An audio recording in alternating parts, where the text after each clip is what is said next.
And welcome back to another episode of the Cool Your Jets podcast. I'm PJ Clark. He is Michael Nania. Back in the saddle. It's been an interesting couple weeks in Jets land. Some ups, some downs. Back on top. Here to plot out the rest of the season. Here to plot out some trades. Deadline day. Michael, how are you doing? Where are you at these days? I'm back. We're coming off a win.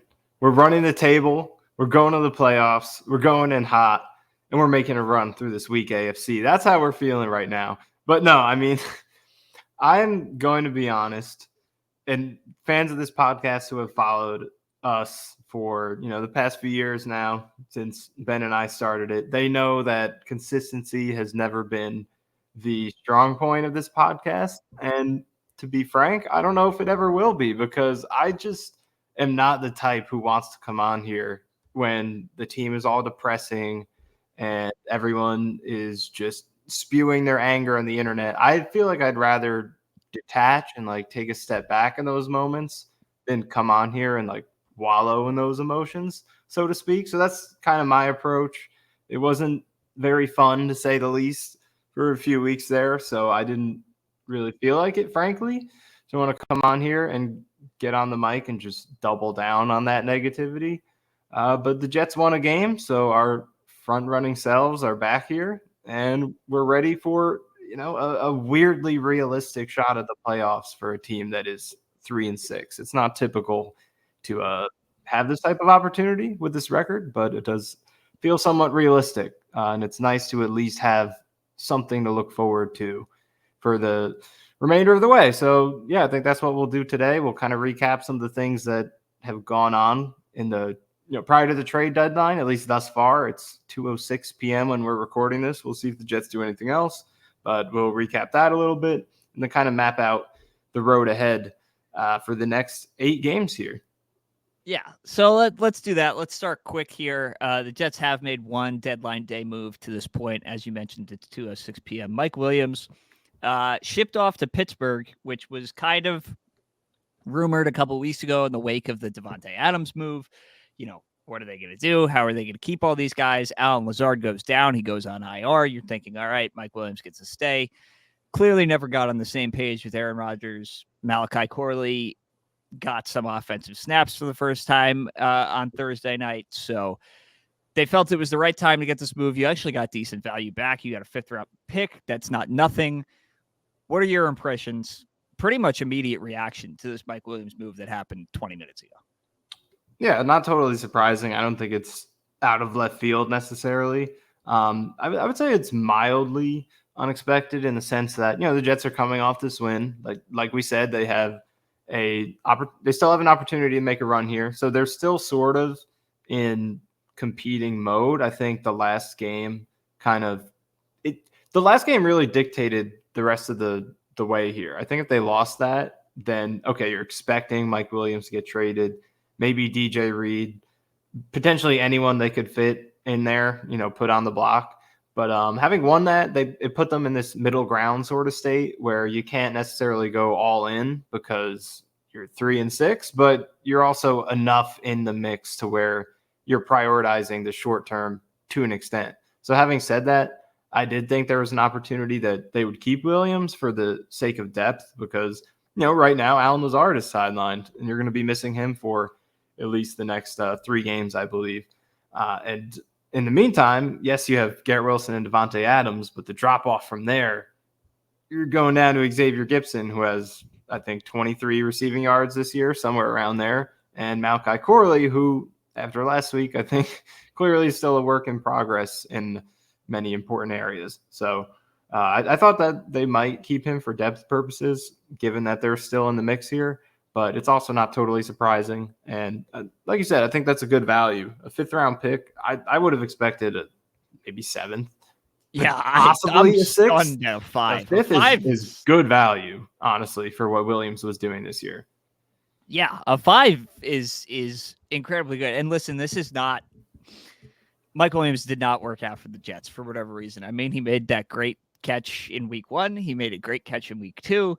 From there, never got on the same page with Rodgers. Rodgers, clearly he was out of the circle of trust. Rodgers is taking thinly veiled shots at him in press conferences after game-ending interceptions on back-to-back weeks. It didn't work out. I do still think Mike Williams clearly has something left in the tank. He's shown enough this year. It just did not hit for the Jets. And to get a 5th-round pick, to get a real, mid-round pick out of that, and not just, swapping a 6 with your 7, moving up, some amount of picks. No, this is just a straight up, the Jets have an extra 5 now. The Jets have, are loading up. You had 2 third-round picks, which enabled you to make the Devontae Adams trade without losing ground there. Now you have an extra 5. If there is a new GM, there's going to be a little bit of a stockpile of draft picks, which is never a bad way to enter an offseason.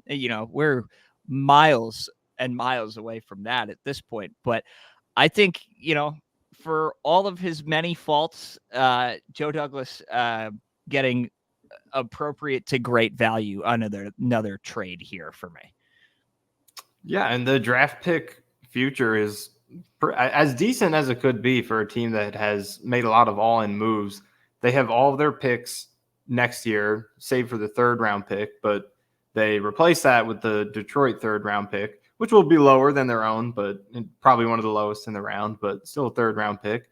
They add the Pittsburgh pick in the 5th round, and they have a 6th-rounder from Kansas City. Obviously, the following year, they're going to give up the pick for Reddick, but yeah, it's definitely not a bad situation for Douglas or whoever that GM may be, which is nice because the Jets did do a lot to invest in this season and make a run with this roster, but they're not totally screwed because of these picks. It's just it puts more pressure on it because financially they invested a lot in this year with backloaded contracts, restructured contracts.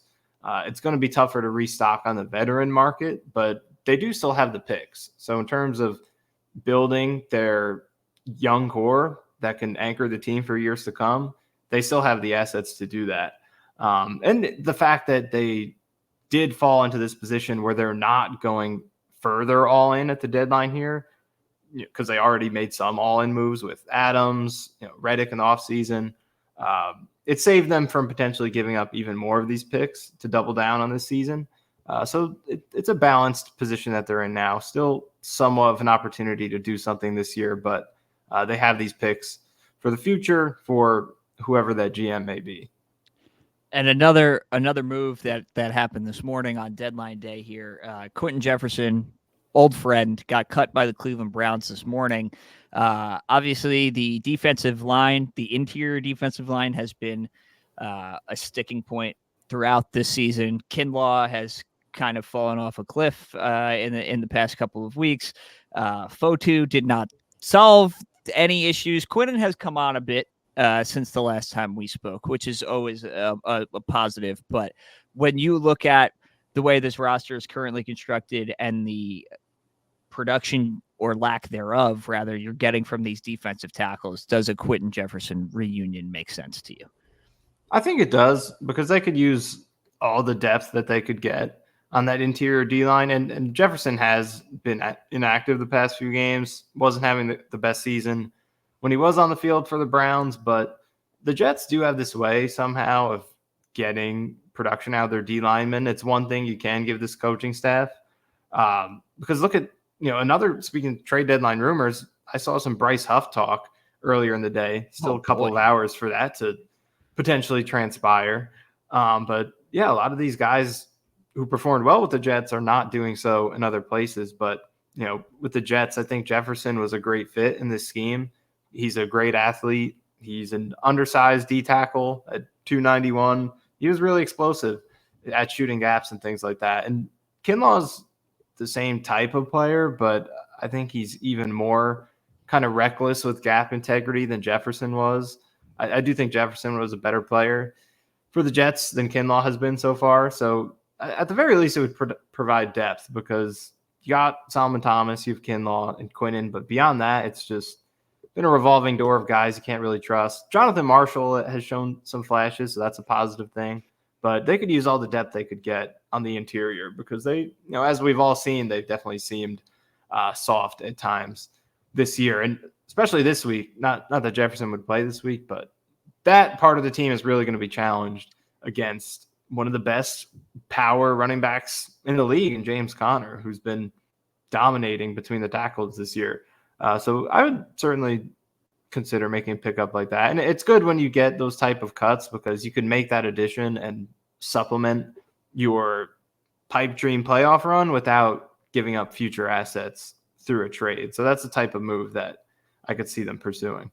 However much of a pipe dream it is, I do think it's going to be interesting, especially if you get a win this week and you start to look at the post-deadline veteran cuts from bad teams. Yeah. It happens every year that guys that are hanging around on other teams are released and look for work on playoff teams, and Right. it happens when there are older guys that want to get a shot at one last run. Bad teams want to play younger players. This happens every year. I think the Jets need to win maybe 2 more games to really insert themselves into that market, I would say, where guys want to play for you as opposed to a Pittsburgh or Chargers or other teams that might be in contention, not to mention, Kansas City or Baltimore that obviously would have the first jump at any of these guys you would think in the AFC. This could just be step one of there are more veteran pieces to add without subtracting anything for the future. Developmental reps for Leonard Taylor, sure, if you're adding another defensive tackle. But if you're still trying to win games, which is the name of the game right now as we sit, I think the veteran market is something to keep an eye on. Yeah, and I said it was a pipe dream before, but there are odds at sports books right now in terms of making the playoffs. At DraftKings, it's plus 300, which is implied 25%. So I don't think any of us hope to see the Jets having a 25% shot 9 weeks into the season. But when you lose 5 games in a row and you still have a 1-in-4 chance of getting in, you have to be thankful for that. Because if the Jets were in the other conference right now, they'd be done. But here in the AFC, with a 5-4 team in the 7th seed, and past that, no other even 500 teams in the conference. The Jets are very much in it. There's only 2 teams between them and that 7th seed. They play one of them the week after this.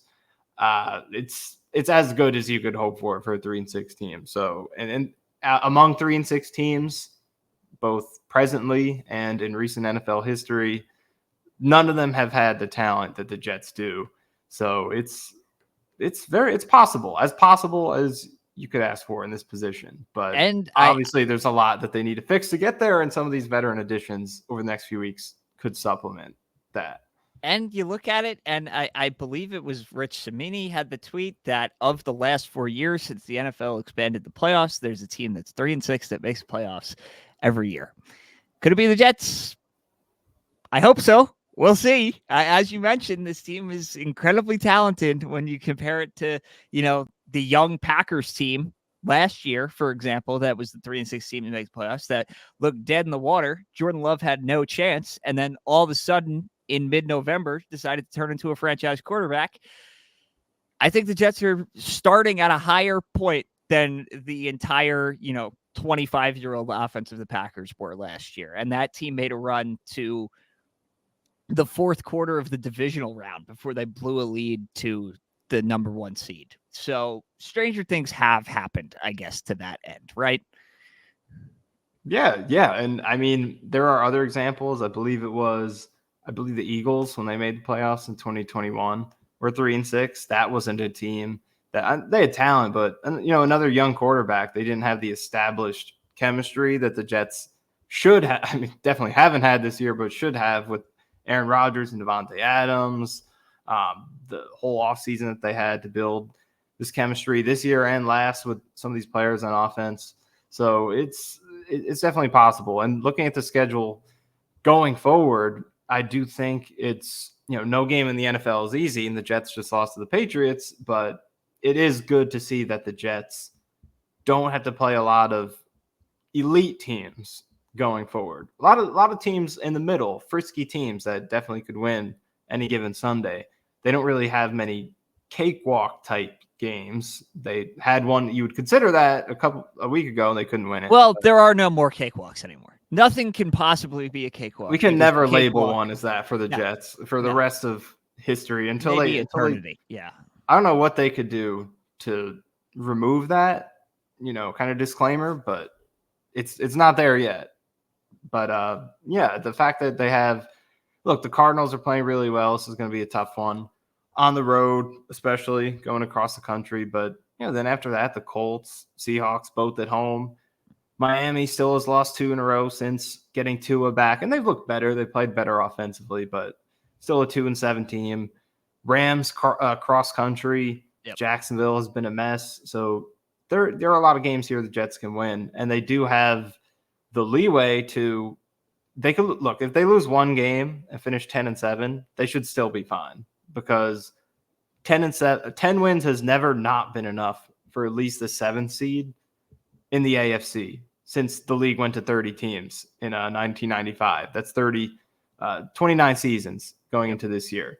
And as we know, the AFC is much weaker than the NFC this year. So it would be very shocking if the Jets won 10 games and didn't get in. So they could afford one loss, which, Buffalo is probably going to be that. That's how you would map it out, but things never go as you map it out with schedule predictions, as we've already seen. But the question is whether they could get in at 9-8. That's the more realistic path. It would be awesome if they ran the table, go 11-6. Like I just said, lose the one game to Buffalo or wherever you want to stick it in there, go 10-7. But realistically, it does feel like, 6 of the next 8, finishing 9-8 is more realistic. That's the question. Is that going to be enough? And what's going to loom large in the end is that week 4 game against the Broncos, that ugly, disastrous, rainy game that I was forced to sit through, and, tens of thousands of other sad Jets fans, because Denver's sitting in that 7th seed right now. They're 5-4. They have a great defense. They look like they're going to be in that mix, and the Jets have to outright finish better than them, or they're just not going to get past them because of that head-to-head loss. The Colts game is going to be pivotal next week because the Colts are in that mix as well. Yep. And if the Jets lose to them, and they already have that Broncos loss, that's 2 teams that they have to outright finish better than if they want to have any chance. At that point, it would get very difficult. So, yeah, there's a good chance.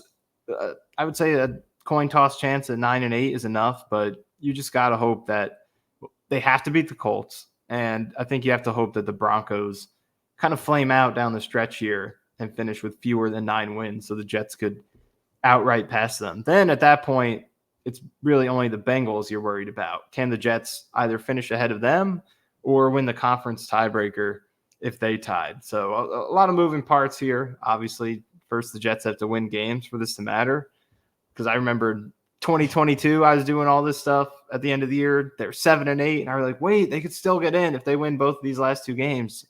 Pretty much it's guaranteed unless the Patriots upset the Bills. Everything played out. They had the chance, and then they don't score a touchdown the rest of the year. So Jets have to play their part, but when you map it out here, they do have a clear path to get into the playoffs here if they just handle their own business, which is easier said than done for the New York Jets.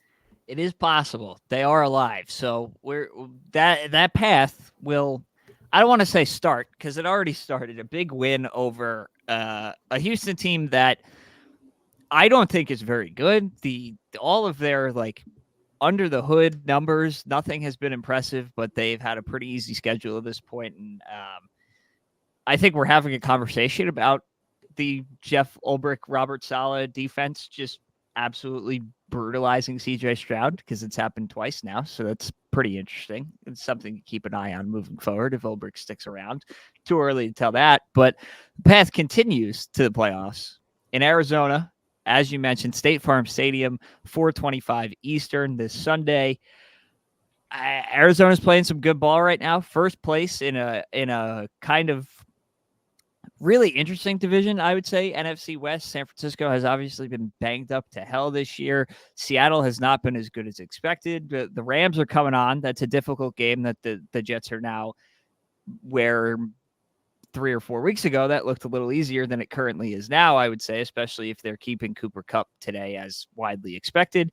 So Arizona leading that division right now, a chance to go beat another potential playoff team, this time on the road. You're getting into the groove of things, looking at Arizona. Obviously, it's a running quarterback, something the Jets have not necessarily had to face a ton this year. How are you feeling about this matchup? Yeah, it's definitely one that I think in the past few weeks has become more daunting than it may have looked earlier. The Cardinals are really putting it together. They came into the season as one of those teams that seemed like a breakout candidate. You didn't lock them in as a team that was going to be good, but you knew they had the pieces to be something if a few things broke their way. And over the past 5 weeks here, they have started to really put it together. They run the ball tremendously well. Their defense, which started out as a major weakness, has played a lot better in recent weeks. And Kyler Murray is a solid quarterback at the very least. Obviously, he hasn't played like an MVP candidate or anything like that, but this is a guy who does not turn the ball over, completes a high percentage of his passes, really keeps that offense moving methodically and efficiently, and doesn't give you a lot in the way that, the Jets have had to benefit from at times this year. When they beat the Titans, they needed those mistakes. When they beat the Patriots, a bad opposing quarterback play was a key part of winning those games. But this past week, they showed they could finally thwart an elite quarterback, or at least a good quarterback, the way he's played this year in C.J. Stroud. And, Kyler Murray's in a similar tier, so they're going to have to do that again. But I think it starts with the run defense this week because, like I said, run first team, powerful running back that goes between the tackles. You have a scrambling quarterback, which is something the Jets have struggled with the past couple of weeks, even against two quarterbacks in Brissett and Stroud, who are not runners at all. But, since Reddick has been back, he's been good as a pass rusher. I think objectively so. He's made a positive impact there. But, you do see a sense of kind of recklessness in terms of lane integrity. And perhaps as part of their game plan, because you're not threatened by Brissett and Stroud, you're willing to live with a scramble or two. But in this game, it's important to kind of control your rush lanes, keep Kyler Murray contained in the pocket, and don't let him go off as a runner, because it's something that has hurt this Jets team in the past and definitely will this week if they, especially Hassan Reddick, but the entire defensive line continues to kind of have that explosive one gapping approach. We're going after the quarterback. We don't care about the space in between us. Like, it has to be prioritized.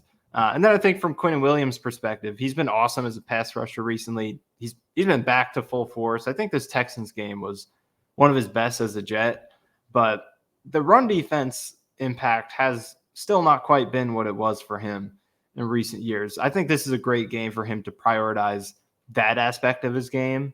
And, similar to what I said with Reddick, kind of tone down the explosiveness and just focus on holding your ground, eating blocks, and clogging up gaps, and not letting James Conner get 5 yards, 8 yards, and just march the Cardinals down the field and eat up 8 minutes of clock. It's on Quinnen Williams to prevent that, because the Jets, as we said, don't have a lot of interior talent, or just across the whole defensive line in general. They don't have a lot of just size and sturdiness to hold up and provide resistance against the run. He's the only one who could do it. But if he does it well, he can attract a lot of attention and make things easier for the rest of the defense to stop the run. So I'm looking for the defense to key in on Kyler Murray's scrambles and James Conner in the run game, and kind of shift their mentality to focus on containing those things. And then I think you could hold the Cardinals in check, because as much talent as they have at receiver, with Trey McBride at tight end, Marvin Harrison at on the outside, they haven't been an extremely explosive offense. It's been more methodical. So I think if you stop the run game, don't let Murray get those big scrambles, get outside the pocket, you can make them dink and dunk on you and force some punts and field goal attempts instead of touchdowns. So I think that's the mindset defensively. Yeah, I think when you look at this team, clearly wants to run the ball. James Conner has been great, as always. You always think, late 20s, are these running backs finally going to hit a cliff? Certainly has not happened for James Conner to this point. Marvin Harrison has slowed down after a hot start. Trey McBride is one of the better tight ends in the league. But you look at Kyler, like, especially against the Bears and weird game script. Like they won the game by 20 points. It was never really up for debate, but Kyler kind of just managed that game, just kind of handed the ball off, made check down throws when he had to. But as you mentioned, was not really a huge explosive performance for them against a Bears team that, yes, was reeling off of a Hail Mary, but had looked good at least to start the year. I think this defense, especially the edge rushers, as you mentioned, and this can be, you alluded to it. We haven't talked since Hassan Reddick has actually shown up for work and decided to be a part of this 2024 Jets team. I've been honestly pretty impressed. I had no expectation, considering he did not have a training camp and did not have an off-season program and had really no physical contact with anybody for so long, but he's putting up pressures. He's getting into the backfield. I've been pretty impressed, but as you mentioned, he is clearly selling out for these sacks. No regard for contain or, being in the right spot at the right time. He is going for those numbers, and against Kyler Murray, that's not going to work. A guy that can turn the corner and get to the sideline, and it's off to the races from there. Obviously, Will's been great, but on a whole, the last couple of weeks of Hassan Reddick's Jets tenure on the field only. How are you feeling so far? Well, I would honestly say it's a little more positive than I expected, because he really is playing well as a pass rusher. I mean, 11 pressures over 2 games. He had 8 against the Texans. He's gotten in on a sack in both of these games. I don't think they gave him that one statistically against the Patriots, but he was there. Yeah, he was in there and played a part in creating it. So he's been legitimately good, and you would expect that. He's a great athlete, and he's playing with sack incentives on the line. He's playing in a scheme that encourages this type of play, just exploding off the ball. He doesn't have to drop into coverage anymore. That's something that he had to do in all of his previous stops. And then now at the Jets, he has not played a single coverage snap in 2 games. So that's an entirely new thing for him that he hasn't enjoyed before. But now he gets to just put his hand in the dirt and explode. And that's why I wish he played the whole season and showed up. And I don't know why he didn't still. We'll never know. Or maybe we will, because it seems like these details have been gradually leaking out. But he really should have played the whole season, because it's an amazing fit. He would have put up incredible numbers and got whatever contract he wants. Maybe he still will if he continues this over the next really 8 games. But he's a good player, and this is a scheme that is designed for what he does. And the Jets have done a good job of minimizing his potential to hurt the run defense, because he's played 71 snaps and 51 were pass rush snaps. That's 72%. So he's barely playing against the run, and he has not hurt them too much in terms of just, actual run plays. But yeah, we did see 3 pretty big scrambles with him on the field against 2 quarterbacks who do not run the ball. This is a crazy stat that I found. So they've given up 3 scrambles for 51 yards with Reddick on the field over the last 2 games. Those 51 yards from Brissett and CJ Stroud make up a quarter of their combined rushing yards for the whole season, just those 3 plays. So that's against those guys. Kyler Murray is going to exploit that to a much larger degree if Reddick is making the same mistakes this week. So I do think the pass rushing has been legitimately strong, and they needed it, because outside of Will McDonald and Quinn Williams, they just haven't had a consistent winner this year. But in games like this, you do need him to shift his mindset and just kind of hang back, just take on the tackle, try to bull rush him, but don't over pursue. Don't always speed rush around the corner if you don't have to, unless it's 3rd and 20 or something. And just prioritize making him stand in the pocket and check the ball down. Because like I said, I think when you think about the Cardinals, your mind kind of goes to explosiveness because of some of the weapons they have and how Murray's played in the past. But this year hasn't really been that way. He's averaging only 10.6 yards of completion. That's 19th in the league. And in all but one of his games this year, he didn't have a single pass for 40-plus yards. So it's not a high-octane passing game. It's more high completion percentage, methodical approach. So if you just keep him in the pocket and don't give him the big runs, and you focus on gap integrity in the run game, shut that down, force 3rd downs, you're going to get stops. Maybe you won't take the ball away. Maybe you'll give up some yards, but you make them dink and dunk their way down the field. You can hold them to under 20 points and a lot of punts. They've had 4 games this year where they didn't get to 20 points. So it's very doable if you focus on the things they do well and adjust your approach to account for that. Because if the Jets play their style defense in this game, I think they're going to get exploited because of the things that we mentioned. But if they can adjust and do what needs to be done to thwart some of the things that the Cardinals do well, I think they have the ability to have a good game defensively. Yeah, gap discipline, name of the game on both rushing the passer and rushing offense. This Cardinals team is 7th in rush yards per game.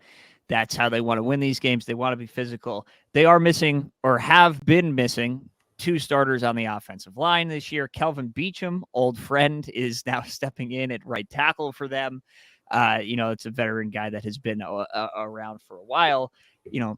When you look at now, you have 2 set pieces on the end, and you have Quinnen rounding him to form, at least against the pass on the defensive line, against the banged up offensive line on the other side.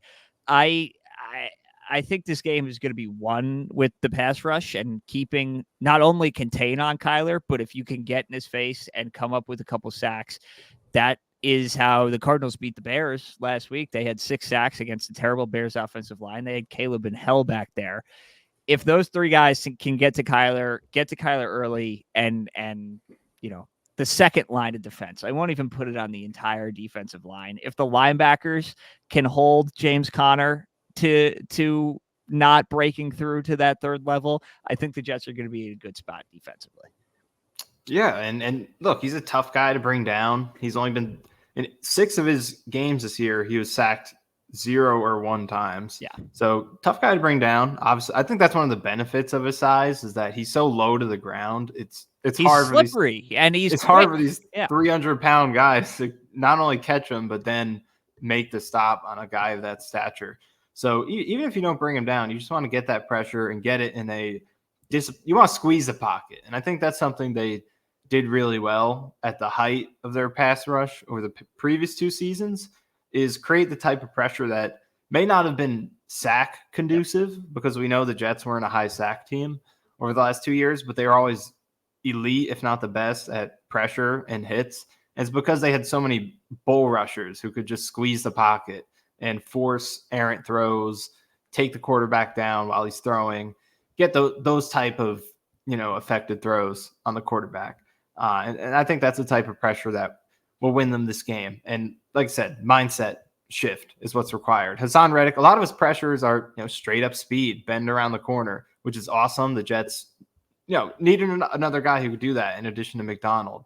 But yeah, in this game, Bill Belichick called him out for it. Hassan Reddick didn't like it, but it was true. If you're going to run past the quarterback, especially a guy like Murray, it's not going to end well. So if Hassan Reddick could just shift to bull rushing this game, Will McDonald, same thing, it could lead to success in this game. And another guy who I would like to see shift in this game, his mindset, is Sauce Gardner. I think this season we've seen, especially the past few weeks, he's been a little more aggressive, gambling for interceptions. We saw it in that big play against the Patriots with the catch by Stevenson. Yep. He's missing tackles. It just feels he's committing penalties. It feels like he's been more aggressive and less patient, just letting things come to him the way that he did so well over his first 2, I would even say 2.5 seasons into the first few games this year. That was his game. Like, no, he didn't get the interceptions, but he was just quietly locking his guy down the whole game. Now it feels like maybe because of lack of interceptions, he's just getting a little desperate to try to make something happen, and he's been paying for it. Just dial it back this game, keep it in front of you, and in conjunction with the other things we mentioned, just keep it to short passing, dink and dunk in this game, and I think the Jets will force a lot of punts and field goals and keep the scoreboard down if they could do that. So I would like to see Sauce kind of in this game, especially because Murray he only has 3 picks this year. Yeah. Turnover-worthy plays aren't even high either, so it's not like he's lucking out in that No, department. he's throwing a lot of intermediate check downs. Yeah. He's not going downfield unless it's Marvin Harrison wide open, and then does he catch it is a recurring question in Marvin Harrison's NFL career so far. Yeah, so I mean, maybe there are games where you play a more reckless quarterback, take some gambles, see if he could make something happen. But in this game, if Sauce continues to play the same way, I think he's going to miss on some interceptions, give up big plays over the top, miss some tackles, things like that. So just be patient, keep it in front of you. I think the Cardinals will, if you do that, the Cardinals will play into your hands and have a, methodical but also kind of sluggish offense that isn't too effective. So all these levels of the defense, I think, need to have that same mindset of let's not be too aggressive, keep it in front of us, contain it, and they'll play into our hands, and we'll force a lot of kicks in this game to give the offense a chance. Yeah, and so you hit the outside there. Sauce and Marvin Harrison is obviously one to watch. Trey McBride has developed into potentially the best tight end in the league. We've seen Jets struggle with tight ends so far this year. Hunter Henry killed the Jets on that game-winning drive for the Patriots, and that ended up being the difference in the game. They could not stop Hunter Henry on that last drive. So are you at all concerned?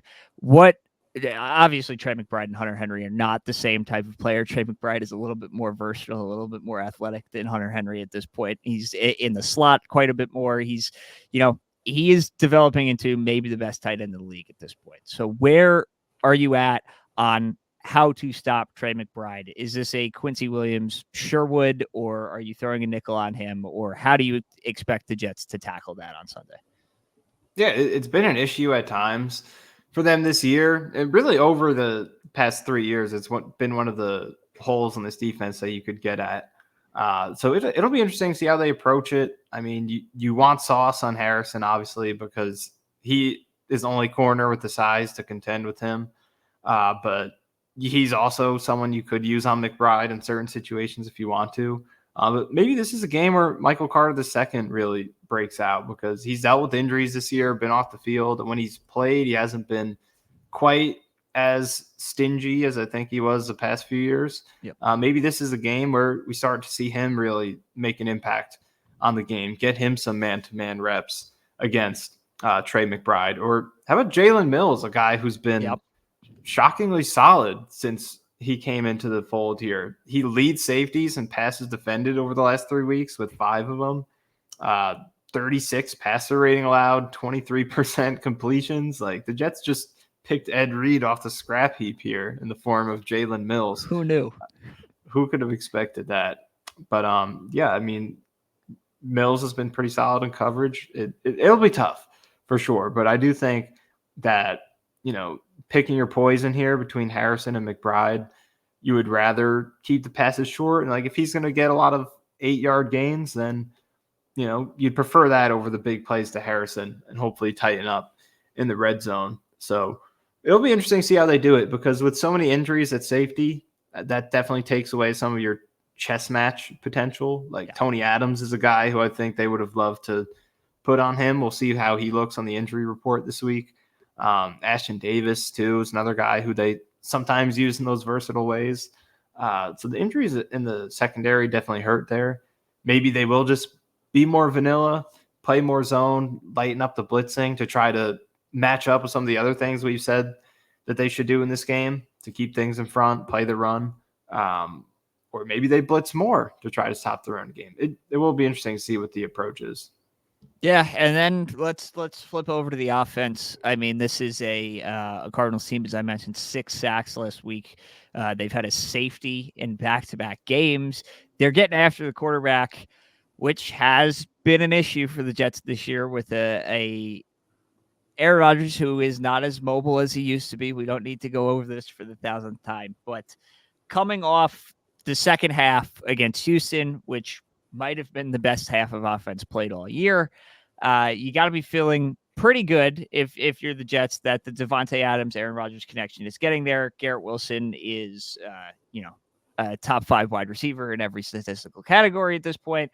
It hasn't looked pretty, but the second half of Thursday night you got to keep him upright first and foremost against a hot Cardinals pass rush at this point. Yeah, I think that second half, touchdowns on all 3 drives. That's the best way to look at it because they only got the ball 3 times. They had long drives themselves. Houston's drives were also pretty long, even though they weren't productive in the end. So only 3 second half possessions and scored on all of them. And to me, it really showed the potential of this offense when that receiver duo is clicking at its best, because it's been up and down for Garrett Wilson this year, but the past 4-5 weeks or so, save for the Steelers game, he's finally been playing up to his potential, making catches that aren't supposed to be made, separating consistently. And then Devontae Adams in this game, I think it was getting a little frustrating first couple games. It didn't feel like he did anything that your average receiver couldn't do. But then in this game, you finally saw the release packages just toasting people down the field, and then securing the ball when it did come his way as well. But just the separation in the route running was elite in this game. You finally saw, like, okay, that's Devontae Adams. And when both of those guys are doing that simultaneously, and the Jets had the pass protection working, which I think they did have to a good degree in this game, you get results like that. But you also have to do it for 4 quarters if you're going to go 6-2, 7-1, whatever it is, over the next 8 games. Luckily, in this game, you could have a guy throw a touchdown away and still win in the second half. It's not going to happen every week if you make mistakes like that, but that's also an encouraging thing. So they technically scored 28 in this game. For all intents and purposes of how well did they produce as an offense, they did have 4 touchdowns. But with Mike Williams traded, we could see more of Corley going forward. He did continue to play in this game after that blunder, which is a sign that he's becoming a bigger part of this offense. Well, now they don't have a choice. Now, no choice now. But I did think it was notable in that game that, if there's ever a mistake that you could label as inexcusable and just bench a guy outright, no questions asked, you're not playing anymore, that was it. And he did continue to play. He finished the game with 6 offensive snaps. So that's more than he's played in most of the games this year. No, and I thought it was interesting that Ulbrich coming out of halftime said, we talked to him and he'll get us one back at some point. Like I thought that was I'm not sure how many Jets coaches would have given that answer throughout the recent history, at least, of this franchise. But I thought that was obviously encouraging to Corley himself that they're not giving up on you. And they acknowledge that, yes, it was a brutal mistake. It was a terrible mistake. It can't happen again. But there's confidence at, the man in charge that he's going to get one back at some point. And now without Mike Williams, you think those snaps are going to creep up. I hope they do, because I don't know what Xavier Gipson is realistically doing for you on offense at this point. So you may as well play Corley, scheme him touches like that reverse, like a screen, let the Yak King be the Yak King, and get out in front of it that way. Braylon Allen has not been as much of a factor since Todd Downing took over the play calling. I would like to see, maybe can we get back to that a little bit, get the two-headed monster going. But you got to feel like the offense is in a much better place than it was to start the year with Hackett in charge. Well, the big thing is that Downing, I think, raises the floor in the sense that, you still don't have one of those elite coaches who could just scheme up offense for you and drive to drive. You're scoring points because your play calling is so good. Yep. And we're getting guys wide open. We have a better game plan. We're winning the chess match, things like that. The Jets still don't have that, and you're not going to find that within your coaching staff in the middle of the season. But what you can do is change up your tendencies to the point where you're no longer actively sabotaging your team by just misusing your players. And at the very least, that's what Todd Downing has done, because we've now seen 4 games of him compared to 5 from Hackett to start the season. Yep. And the 12 personnel is down. The 11 personnel is up. The pre-snap motion is way up. So these are simple changes. Like, you can't change the entire scheme, create a new playbook, new verbiage, whatever, especially with Aaron Rodgers still there, plus Devontae Adams coming in. So you can't really do anything significant, but simple changes like that just optimize the talent so much better. We're seeing more three receiver sets instead of wasting time with throwing Brendan Bates on the field just because You want to be a tough Oh, running you team. didn't like all those record red zone I targets? never asked for Brendan Bates. Don't look at me. I never put out a compilation of Brendan Bates blocks looking for him to play more. That was somebody else, not me. But yeah, it's just a better way of making the most out of what you have. So at the very least, with those things, the Jets no longer have a play caller who is like I said, just sabotaging them by actively not doing things that would make the team better. And that just it puts it in the hands of the talent now, because I think while Hackett was coaching the first few games, there were definitely there were whole games and there were moments where you could point to him as part of the problem. Like, okay, our players aren't executing, yes, but also why are we wasting time with 12 personnel? Why are we never motioning? Why are we throwing clutch fades to Xavier Gibson and things like that? But since Downing took over, I don't think those plays are there. And at the same time, he's, doesn't necessarily do anything special, but just by removing those negatives, now you put it in the hands of your talent. You're not going to get held back. We're using the proper personnel. We're motioning at a rate that is normal for a modern day NFL offense. So now it's in your hands, talent. And look, first 3 games of Downing, execution wasn't much different. Dropping passes in Pittsburgh that we got to catch. In Buffalo, miscommunication on a clutch play, missing field goals, all this stuff. But Houston, they finally executed, and I think you saw what it could look like when that execution is there with a coach who is, at the very least, raising the floor by putting them in a position to succeed without holding them back. So the way Downing has changed some of the tendencies of this offense is I would say, outside of adding Devontae Adams, maybe the next biggest reason to feel confident that this previously 2-6 team is capable of turning it around and making the run that they would have to make to compete for a playoff spot.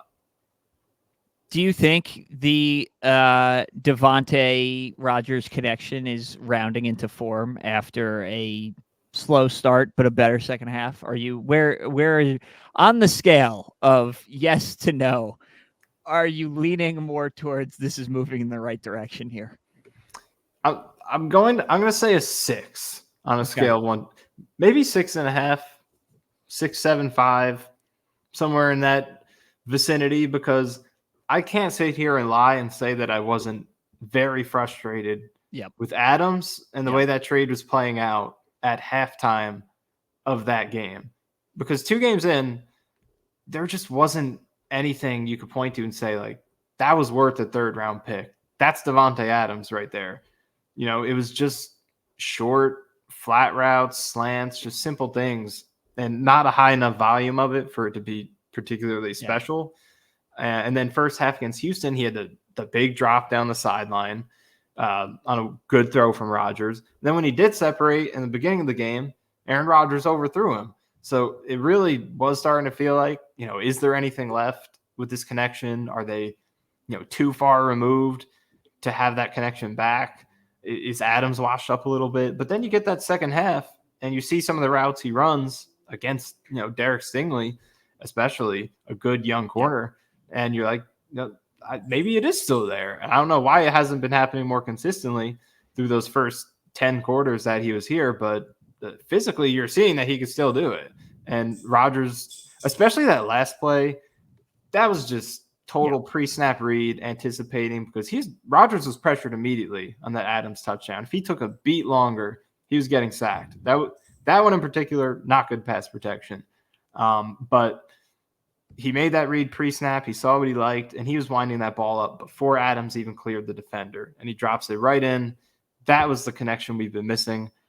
So, yeah, I would say my confidence is above a 5, because we saw examples that show, okay, physically, Adams is still capable of this. Rodgers is still capable.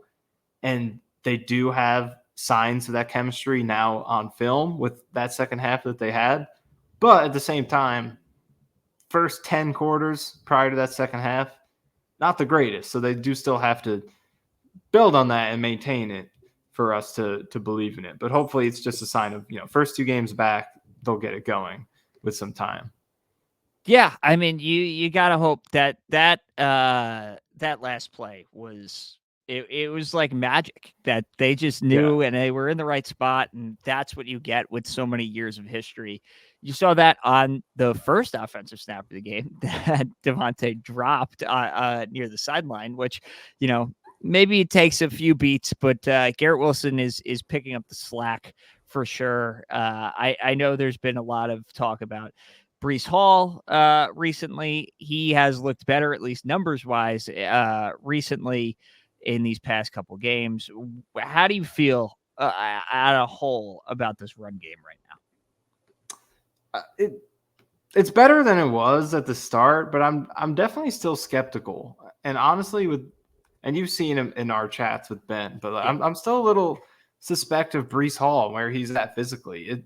Like I said, it's been better recently. I mean, I pulled up the numbers here. Last couple games, 4.9 yards per attempt against the Texans, 5 against the Patriots. Good numbers. That's where you want to be. But I do still sometimes wonder, like, I feel like the run blocking has been better these past couple games. And there have been plays where I feel like last year's post ACL Breece Hall or the rookie year Breece Hall would have hit that second gear and turned 15 into 40, 50, maybe even a touchdown. And, it kind of just feels like right now that he takes what's there. And some of the numbers back that up. He's middle of the pack in most things, like missed tackles forced, yards after contact, his rushing yards over expected. It's all about average.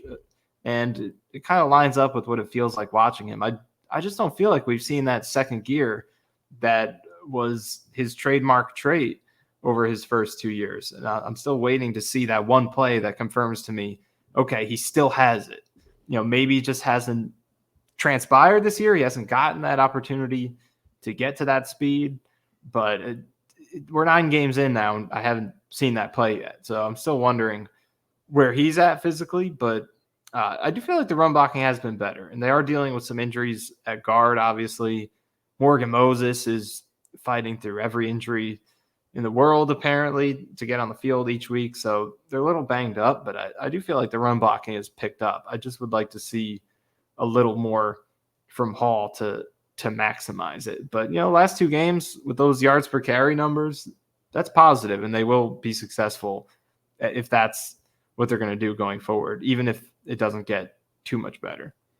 You'd like to see the home run hit at Yeah. some point. Like not to get too greedy, because coming from where Breece Hall especially, but the run game as a whole looked under Hackett to now where you're averaging 5 yards per carry if you're Breece Hall, that is a remarkable improvement. We're getting outside the tackles a little bit more. We're getting in the space, but still want to see the home run. You had the one on the Monday night game that he did not finish, but outside of that, you're not seeing the big play potential right now. And not that it's a bad thing to have 5 yards per carry, but you would like to see Ken Breece be the electric player that he was in the past couple of years. That, I think that would add an entirely new dimension to this offense that would not just be, okay, we have 2 outside wide receivers and question mark elsewhere across the board.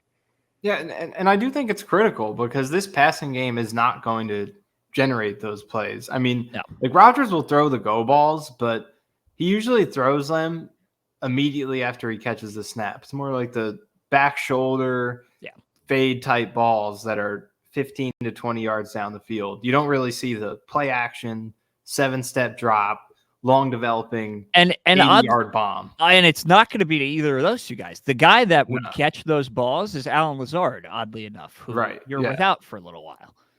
Yeah, so this passing game isn't a big play passing game. I think the run game is their best potential source for 50-plus yard type plays. And they haven't gotten those this year. So, I think they struggled with chemistry. They struggled with consistency. And being a home run offense can bail you out because you could struggle the first 2-3 drives of the game. Then, boom, one play. You don't even need to get it going for a whole drive. You got a touchdown on the board just because you have that explosiveness. And Breece Hall is a guy who brought that for 2 years on a team that, struggled immensely in offense. As bad as it looks right now, this is, light years ahead of what it was. But because they had Breece Hall, there were so many games, like the Giants game last year. The only touchdown they scored was Breece Hall just takes a check down. He says, let me take this 50 yards. Yep. In the Denver game that they won in 2022, only touchdown they needed to win, 80-yard touchdown just out of nowhere.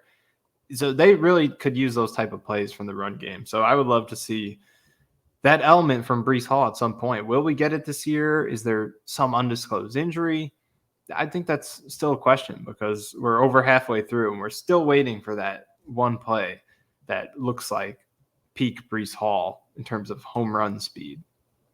Yeah, that's an interesting facet of this offense right now is that it's going to be a lot of, slants over the middle, a lot of not so deep, but not checkdowns, but working the middle of the field, step by step, pre-snap reads, the Aaron Rodgers system in 2024, where you don't have as much mobility, where you're running these giant boots to throw it deep anymore until at least Allen Lazard, who's a proven big play threat, however many scare quotes you want to put around big play threat Allen Lazard. He's the best the Jets have right now. So when you're looking at explosives, it's going to be on either a gadget play like you had the explosive with Corley on Thursday night, or you're going to have Breece Hall. So as we look to Arizona, past Arizona, right now, as we sit here, 3:00 now on trade deadline day, how do you want to plot out the rest of the season? What are your thoughts on where the Jets go from here? Second half, have to finish strong, no choice.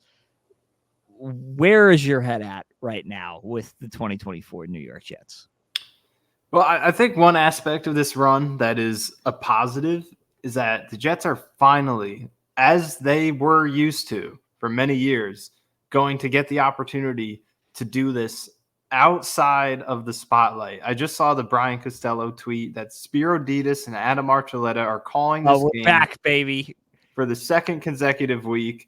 We got the news earlier. The Jets were flexed out of week 11 against the Colts. We're back to the 1 p.m. window. And with that, it marks that each of their final 7 games, starting with that Colts game, 1 p.m.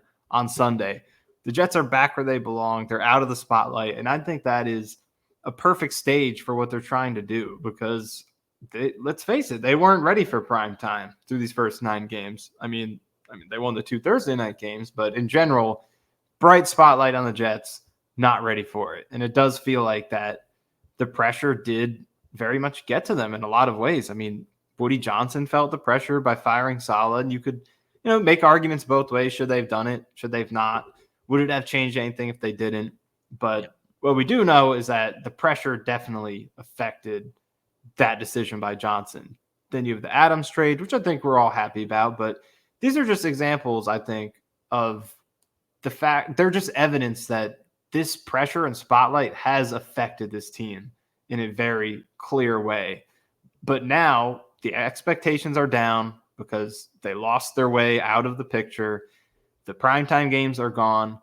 And now they can finally just take it week to week and play football. And I think it's a really good stage for what this team needs right now because the expectations were just unmatched for this team. It's new to this franchise have those type of expectations. And it's unique in the NFL in general to have expectations like that as a team that is so, unproven in the sense that this starting quarterback has not played a full game with the team yet. There are tons of new additions. We still haven't made the playoffs in over almost a decade and a half.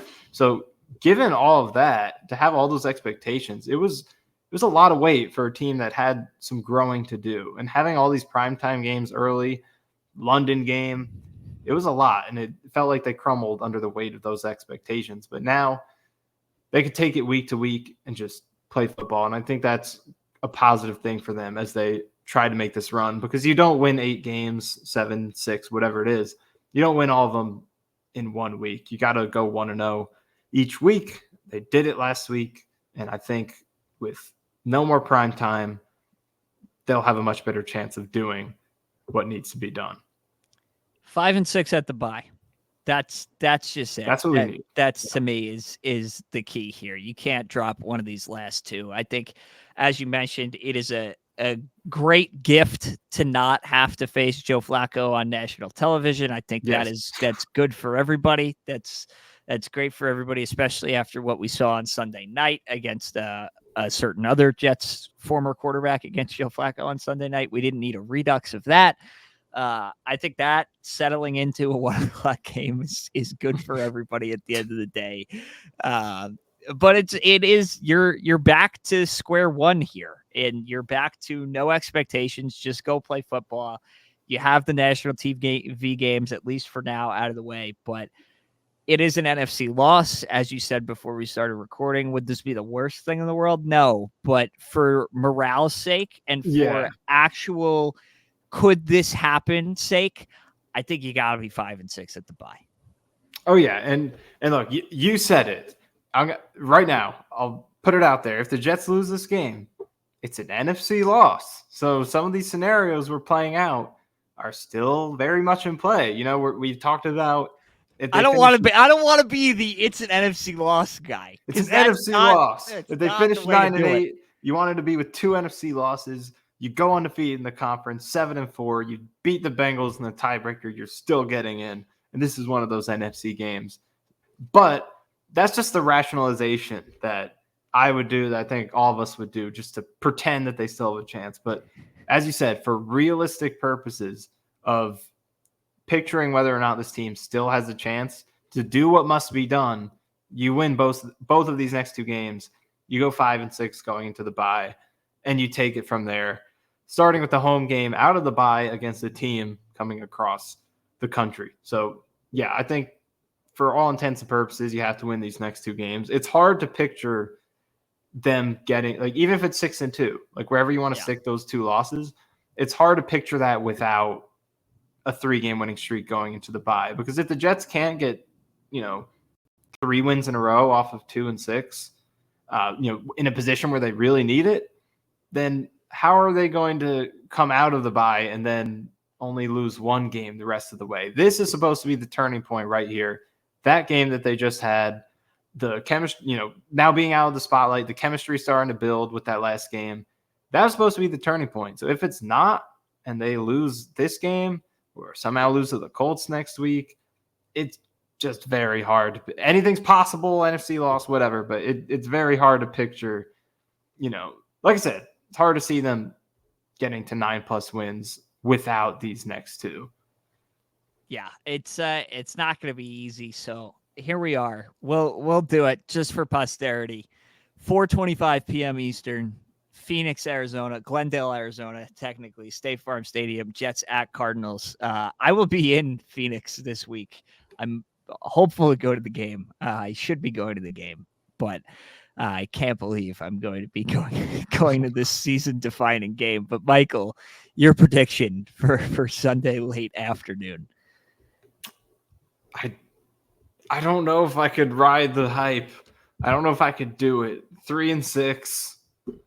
We've been burned on how many games predicting the Jets to win. I don't know if I could buy into it. I'm sorry. Cardinals 27, Jets 23. I'm going with a win. I'm going with it. I'm taking them. I thought about it. I'm going 21-17. Not fun for anybody. Hold on to your butts. Just an absolute, they're going to get run down in the first half. Maybe even a 10-7 deficit at halftime, and you're feeling, oh, here we go again. Nope. 21-17, come from behind victory. Aaron Rodgers pulls it out against the Cardinals again. Hopefully it won't take a Hail Mary in that stadium, but I'll take it if it comes down to that. Hey, if it has to go the other way, they are facing one of the few quarterbacks in the league who has also hit a Hail Mary in his career. That is true. The Hail Murray. So I hope it doesn't come down to that, but hopefully not.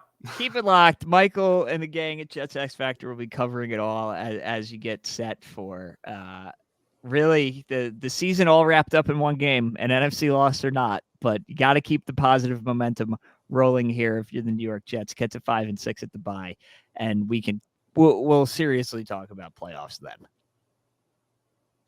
Yeah, I mean, gotta get these next 2. But at the very least, for this moment, we had the extra 3 days here, 10 days to soak up this win. They ended the losing streak at just the right time for us to still be able to talk about playoff scenarios, to have investment in caring about game planning for an opponent, talking matchups and all that. So I'm grateful for that.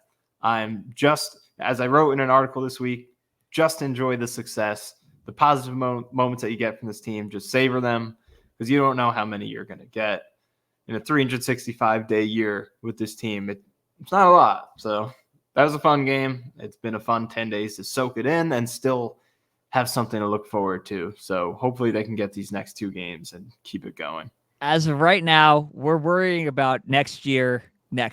Still alive, not dead yet. Keep it locked, jetsxfactor.com. Fingers crossed for a win on Sunday.